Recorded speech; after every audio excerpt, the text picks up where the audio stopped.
नमस्कार दोस्तों, आपका स्वागत है आपके अपने YouTube चैनल सिविल जीके पर। आज की इस वीडियो में हम विधानमंडल को कवर करेंगे, जिसके अंतर्गत हम विधान परिषद और विधानसभा को समझेंगे। इससे नेक्स्ट वीडियो में हम राज्यपाल को कवर करेंगे। आज की इस वीडियो में हम विधान परिषद से संबंधित जितने भी महत्वपूर्ण अनुच्छेद हैं उनको कवर करेंगे। साथ ही साथ विधानसभा को हम फुल डिटेल में कवर करेंगे, वो भी थ्योरी के माध्यम से।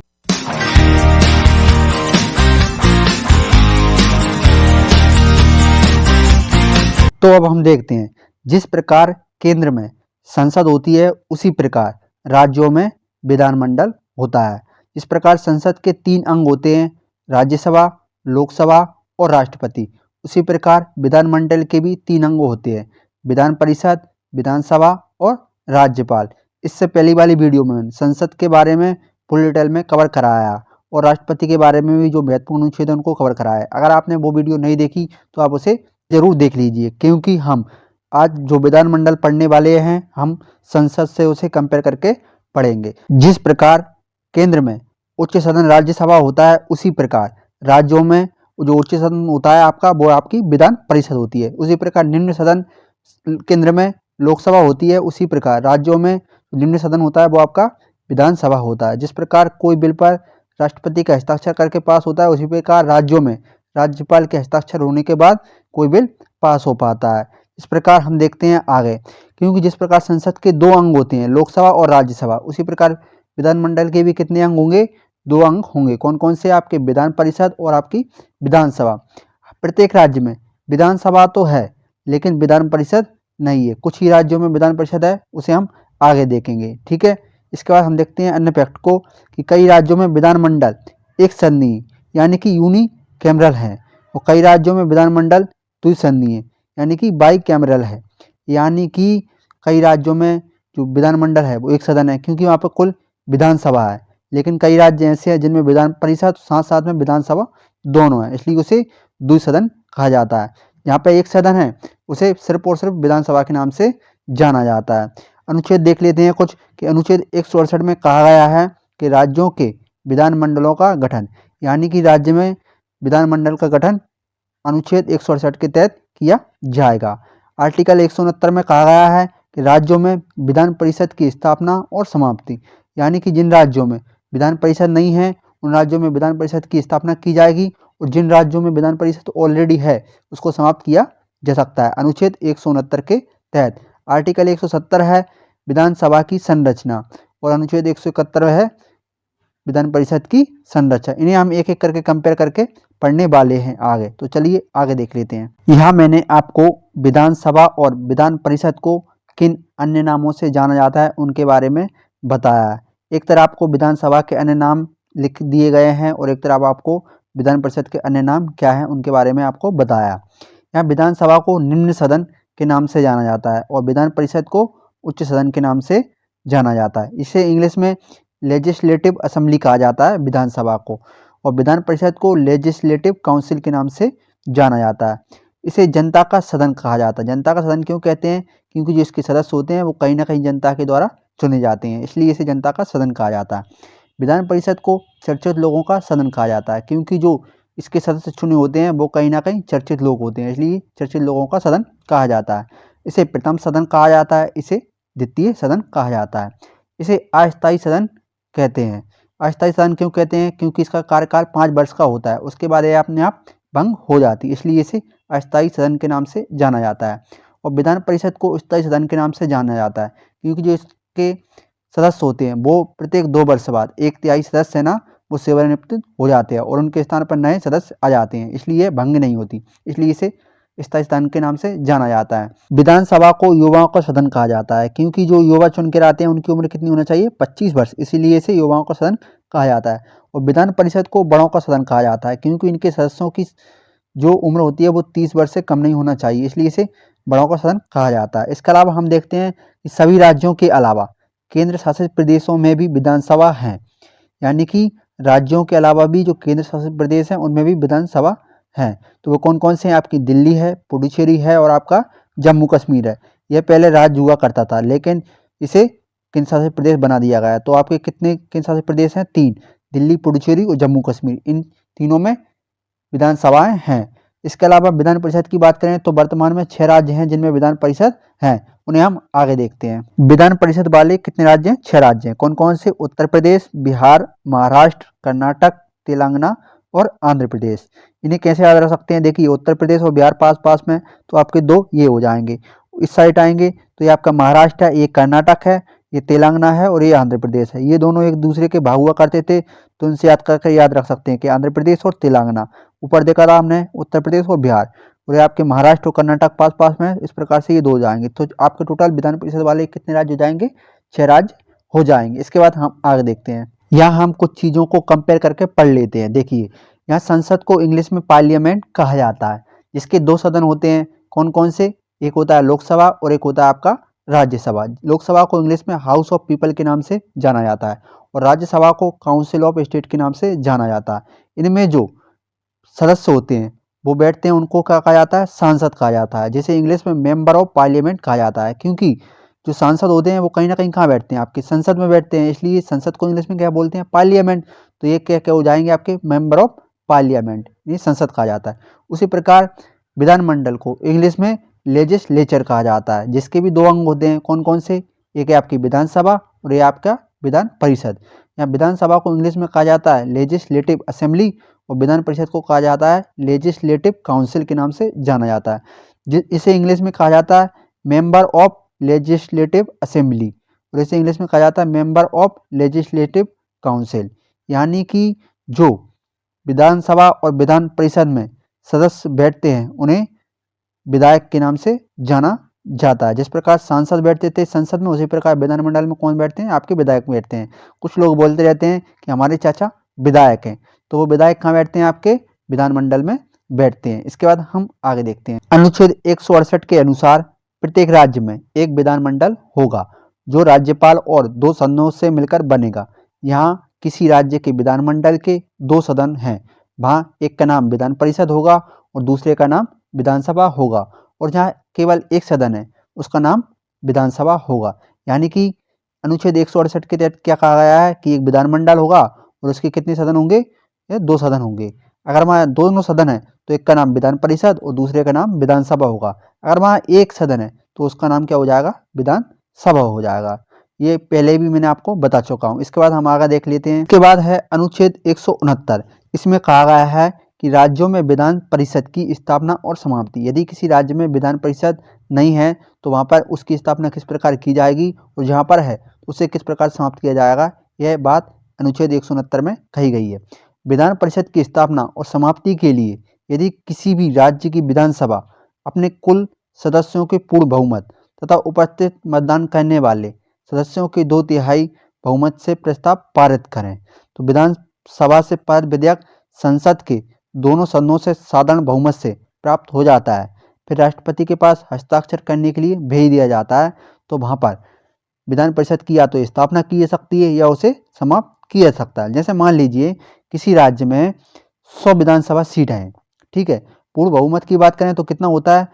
50 के आधे से, मतलब आधा होता है और एक अधिक होता है, ये आपका पूर्ण बहुमत कहलाता है। यानी कि 51 सीटें आपको चाहिए पूर्ण बहुमत। इसके अलावा जब उसमें वोटिंग चल रही है तो उस समय कितने सदस्य होने चाहिए? आपके 2/3 सदस्य होना चाहिए। यानी मान लीजिए विधानसभा सीट में कुल टोटल 60 है, 2/3 निकालेंगे हम, कितना हो जाएगा आपका? 40 हो जाएगा। तो ये तो 51 से कम है, इसलिए जो बिल है यानी कि जो प्रस्ताव है वो पास नहीं होगा। इसके बाद देख लेते हैं कि उपस्थित जो मतदान करने वाले सदस्य हैं वो 90 हैं उस टाइम पे, 2/3 निकालेंगे तो ये कितना हो जाएगा आपका? 60 हो जाएगा। तो ये 51 से ज़्यादा है तो ये बिल पास हो जाएगा, और पास होने के बाद ये संसद के दोनों सदनों यानी कि लोकसभा और राज्यसभा में जाएगा और वहाँ से पास होकर ये राष्ट्रपति के पास जाएगा, और राष्ट्रपति जब उस पर सिग्नेचर कर देंगे तो यह विधेयक पास मान लिया जाएगा। उस राज्य में या तो विधान परिषद की स्थापना हो जाएगी जिस राज्य में नहीं है, और जिस राज्य में विधान परिषद ऑलरेडी है उसमें वहाँ से समाप्त हो जाएगी। इसी प्रकार का उदाहरण के लिए आप देख सकते हैं कि आंध्र प्रदेश की जो विधानसभा है उसने प्रस्ताव पास करके लोकसभा यानी संसद को भेज दिया। अब आगे की प्रोसेस क्या होती है उसको हम देखेंगे। अब हम यहाँ देखते हैं विधानसभा और विधान परिषद की संरचना के बारे में। यहाँ विधानसभा की संरचना आर्टिकल 170 में बात की गई थी और विधान परिषद की बात 171 आर्टिकल में की गई थी। अब हम इन दोनों को कंपेयर करके यहाँ पढ़ लेते हैं। यहाँ कार्यकाल की बात करूँ तो जो विधानसभा का कार्यकाल होता है ये 5 वर्ष का होता है। जिस प्रकार लोकसभा का कार्यकाल 5 वर्ष का होता है, उसी प्रकार विधानसभा का भी कार्यकाल 5 वर्ष का होता है। यहाँ पे विधान परिषद की बात करूँ तो इसका कार्यकाल 6 वर्ष का होता है। ठीक है, मान लो राज्यसभा का कार्यकाल 6 वर्ष था, उसी प्रकार विधान परिषद का कार्यकाल भी यहाँ 6 वर्ष है। इसे भंग किया जा सकता है, इसे भंग नहीं किया जा सकता, क्योंकि प्रत्येक 2 वर्ष में 1/3 सदस्य सेवानिवृत्त हो जाते हैं और उनके स्थान पर नए सदस्य आते हैं, इसलिए इसे भंग नहीं किया जा सकता। इसे समाप्त किया जा सकता है लेकिन भंग नहीं किया जा सकता विधान परिषद को। योग्यता की बात करें तो जो विधानसभा में जो सदस्य चुने होते हैं उनके पास क्या क्या योग्यता होना चाहिए, तो हम देखते हैं, इन दोनों को कंपेयर करके देखते हैं कि भारत का नागरिक हो, ये दोनों में सेम है, भारत का नागरिक हो। इस आयु की बात करें तो आयु कम से कम 25 वर्ष होना अनिवार्य है लोकसभा के सदस्य बनने के लिए। उसी प्रकार विधानसभा के सदस्य के लिए कितनी होगी, 25 वर्ष। इस प्रकार विधान परिषद के सदस्य के लिए कितनी है, 30 वर्ष।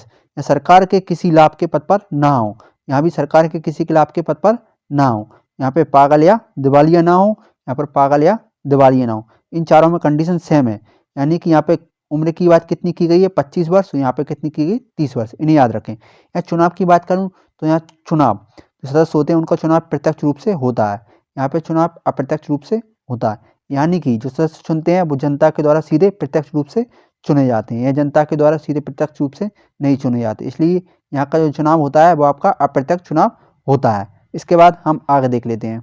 यहाँ हम देखते हैं कि विधान परिषद के सदस्यों का चुनाव जनता के द्वारा नहीं होता, लेकिन जो अप्रत्यक्ष चुनाव होता है तो वहाँ के जो सदस्य होते हैं वो कहाँ कहाँ से चुनकर आते हैं, उनको हम देख लेते हैं। यहाँ पे जो 1/3 सदस्य है वो आपके विधानसभा के सदस्यों द्वारा चुने होते हैं, और 1/3 सदस्य स्थानीय निकायों द्वारा, यानी कि जो लोकल बॉडीज हैं जैसे नगर पंचायत, नगर पालिका, नगर निगम, यहाँ से चुनकर आते हैं। और 1/6 सदस्य तो हमारे राज्यपाल होते हैं, वो मनोनीत करके भेजते हैं विधान परिषद में। 1/12 सदस्य उन स्नातकों द्वारा निर्वाचित होते हैं जिन्होंने कम से कम 3 वर्ष पूर्व स्नातक की डिग्री प्राप्त कर ली हो, यानी कि जो स्टूडेंट होते हैं वो 1/12 सदस्यों को चुनकर यहाँ विधान परिषद में भेजते हैं। और 1/12 सदस्य उन अध्यापकों द्वारा निर्वाचित होते हैं जो कम से कम 3 वर्षों से माध्यमिक पाठशालाओं अथवा उनसे ऊंची कक्षाओं में शिक्षण कार्य कर रहे हों, यानी कि जो शिक्षक होते हैं 1/12 सदस्य वो चुनकर भेजते हैं विधान परिषद में। मान लीजिए जैसे कि 60 टोटल 60 सीटें हैं विधान परिषद में, ठीक है, तो 1/3 सदस्य यानी विधानसभा के सदस्यों द्वारा, यानी कि यहाँ पे आपके कितने सदस्य आ जाएंगे, 20 सदस्य यहाँ से चुने जाएंगे, और 1/3 सदस्य यहाँ से 20 सदस्य हो जाएंगे।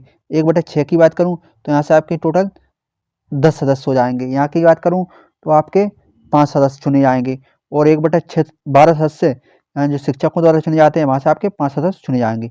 अब इनको जोड़ लीजिए, 20 और 20 40, और 10 50, और 10 60, टोटल 60 सदस्य है ना, उस प्रकार से चुने जाएंगे। इसके बाद हम आगे देख लेते हैं। यहाँ प्रश्न बनते हैं कि कौन कौन से सदस्य किन किन के द्वारा चुने जाते हैं, इन्हें याद रखिए। 1/3, 1/3, 1/6, इसके बाद 1/12, 1/12, इस प्रकार से आप इन्हें याद रख सकते हैं। मैंने आपको एक ही स्लाइड में पूरे कंप्लीटली ट्रिकली वाई समझा दिया है। इसके बाद हम देखते हैं विधानसभा और विधान परिषद में सदस्यों की संख्या कितनी होती है।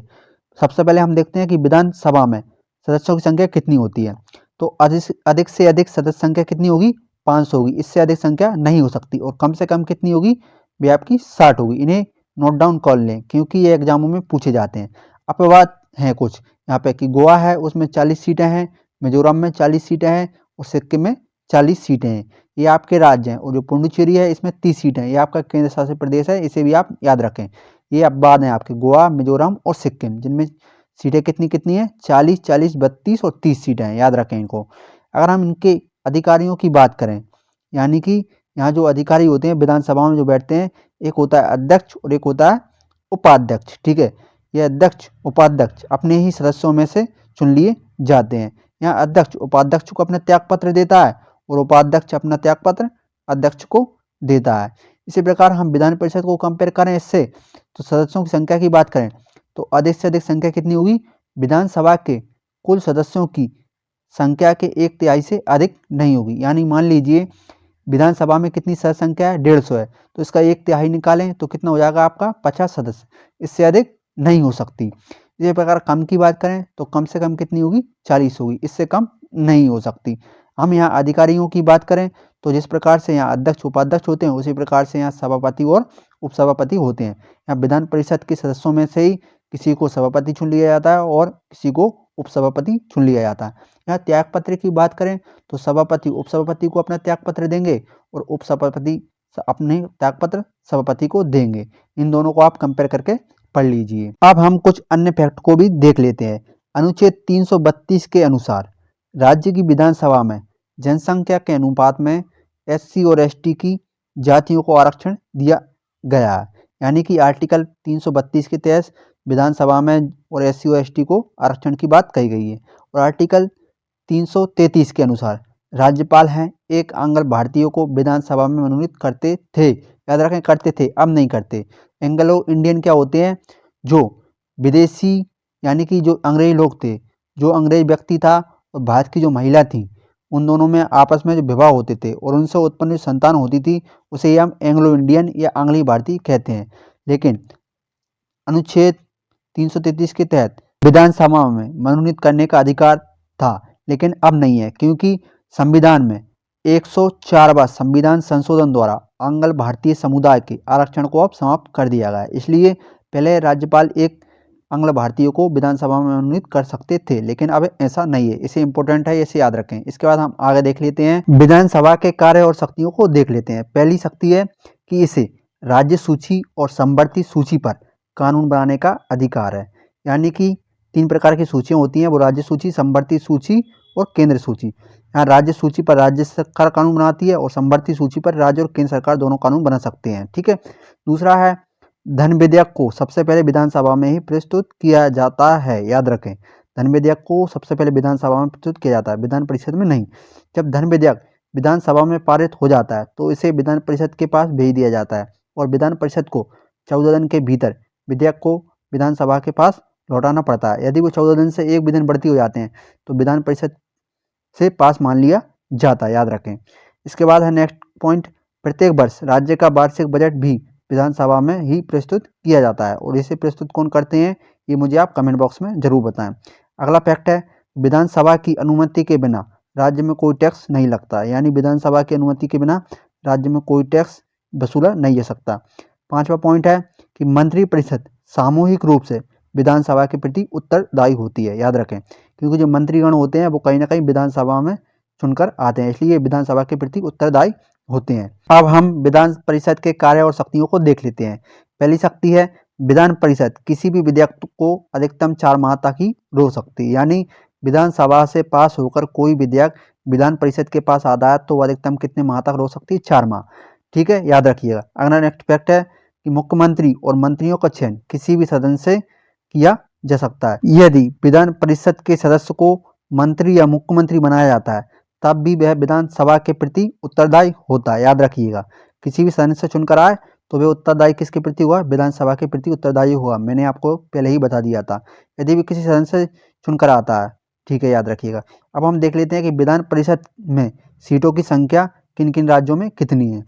सर्वाधिक की बात करें तो उत्तर प्रदेश में है 100, उसके बाद है महाराष्ट्र में है 78, बिहार में है 75 और कर्नाटक में आपकी 75 और आंध्र प्रदेश में आपकी 58 सीटें और आपका तेलंगाना बचता है तो आपकी 40 सीटें हैं विधान परिषद में। यहाँ से प्रश्न पूछ लिया जाएगा कि विधान परिषद में किस राज्य में सर्वाधिक सीटें हैं, तो आपका उत्तर प्रदेश। और सबसे कम की बात करें तो वह आपका तेलंगाना। और यहाँ से यह भी प्रश्न बन जाएगा कि वे 2 कौन से राज्य हैं जिनमें विधान परिषद की सीटें सेम है, तो वो आपकी हो जाएगा बिहार और कर्नाटक। यहाँ कितनी कितनी सीटें हैं? 75 सीटें हैं। इन्हें आप याद रखिएगा। इसके बाद हम प्रीवियस ईयर के जो क्वेश्चन आए हुए हैं उनको सॉल्व करते हैं। हमारा पहला क्वेश्चन है, विधानसभा की सदस्यता के लिए उम्मीदवार को कितने वर्ष से कम का नहीं होना चाहिए? यहाँ विधानसभा की बात की गई है, तो इसका राइट आंसर होगा ऑप्शन सी, 25 वर्ष। हमारा नेक्स्ट क्वेश्चन है, राज्य मंत्रिपरिषद सामूहिक रूप से किन के प्रति उत्तरदायी होती है? तो वो होगी आपकी विधानसभा के प्रति। याद रखिएगा, इसका राइट आंसर होगा ऑप्शन ए, विधानसभा। हमारा नेक्स्ट क्वेश्चन है, किसी राज्य विधानसभा के सदस्यों की न्यूनतम संख्या कितनी हो सकती है? यह 60 से कम नहीं हो सकती न्यूनतम। ठीक है, याद रखिएगा। और अधिक से अधिक कितनी होती है आपकी? 500 होती है। अब हम आगे नेक्स्ट क्वेश्चन को देख लेते हैं। हमारा नेक्स्ट क्वेश्चन है, भारतीय संविधान के निम्नलिखित अनुच्छेदों में कौन राज्य की विधानसभाओं के निर्वाचन का प्रावधान करती है? तो इसका राइट आंसर होगा ऑप्शन ए, अनुच्छेद 170। हमारा नेक्स्ट क्वेश्चन है, किसी राज्य की विधानसभा में अधिकतम कितने सदस्य हो सकते हैं। यहाँ विधानसभा की बात की गई है, तो आपके 500 सदस्य हो सकते हैं। इसका राइट आंसर होगा ऑप्शन सी। हमारा नेक्स्ट क्वेश्चन है, विधानसभा अध्यक्ष स्पीकर अपना त्यागपत्र किसको देता है? तो वो आपको विधानसभा उपाध्यक्ष को देते हैं। तो इसका राइट आंसर होगा ऑप्शन डी, विधानसभा उपाध्यक्ष। हमारा नेक्स्ट क्वेश्चन है, सामान्यतः विधानमंडल के ऊपरी सदन के सदस्यों की कुल संख्या निचले सदन की कुल संख्या की कितनी होनी चाहिए? यहाँ प्रश्न पूछा गया है। यहाँ थोड़ा घुमाकर प्रश्न पूछ लिया गया है, इसको मैं समझाता हूँ। ऊपरी सदन यानी कि विधान परिषद और निचले सदन यानी कि विधानसभा की बात कर रहा है। तो विधानसभा की संख्या कितनी होनी चाहिए विधान परिषद की तुलना में? तो आपके 1/3 सदस्य से अधिक नहीं होनी चाहिए, याद रखिएगा। हमारा नेक्स्ट क्वेश्चन है, किसको समाप्त किया जा सकता है पर भंग नहीं? तो वह आपका राइट आंसर होगा ऑप्शन डी, इसे समाप्त किया जा सकता है पर भंग नहीं। हमारा नेक्स्ट क्वेश्चन है, विधान परिषद के कितने सदस्य प्रत्येक दूसरे वर्ष अवकाश ग्रहण करते हैं? तो विधान परिषद के कितने सदस्य हैं? तो 2 वर्ष बाद प्रत्येक 1/3 सदस्य, यानी इसका राइट आंसर होगा ऑप्शन बी, 1/3 सदस्य। हमारा नेक्स्ट क्वेश्चन है, राज्य के विधान परिषद के कितने सदस्य विधानसभा द्वारा चुने जाते हैं? कितने सदस्य चुने जाते हैं? 1/3। इसका राइट आंसर होगा ऑप्शन ए। हमारा नेक्स्ट क्वेश्चन है, निम्नलिखित में से किस राज्य में द्विसदनात्मक विधायिका नहीं है? तो इसका राइट आंसर होगा ऑप्शन बी, मध्य प्रदेश में। सर्वाधिक कितनी है? उत्तर प्रदेश में है 100, और सबसे कम कितनी है? 40 है। वो आपकी किस में है? तेलंगाना में है। दोस्तों, अगर अभी तक आपने हमारे चैनल को सब्सक्राइब नहीं किया तो प्लीज़ सब्सक्राइब कर लीजिए, साथ में बेल आइकन को दबा दीजिए और इसे ऑल पर सेट कर दीजिए, जिससे मैं नई वीडियो अपलोड करूं तो तुरंत आपको उसका नोटिफिकेशन मिल सके। साथ ही साथ अगर आपको ये वीडियो अच्छी लगी हो तो इस वीडियो को लाइक कर दीजिए और अपने दोस्तों के साथ शेयर कर दीजिए। अगर आपको इसकी PDF फ्री में चाहिए तो आप हमारे टेलीग्राम चैनल सिविल GK को ज्वाइन कर लीजिए, जिसकी लिंक मैंने आपको डिस्क्रिप्शन में दे दी है, वहाँ से जाके आप ज्वाइन कर सकते हैं। धन्यवाद।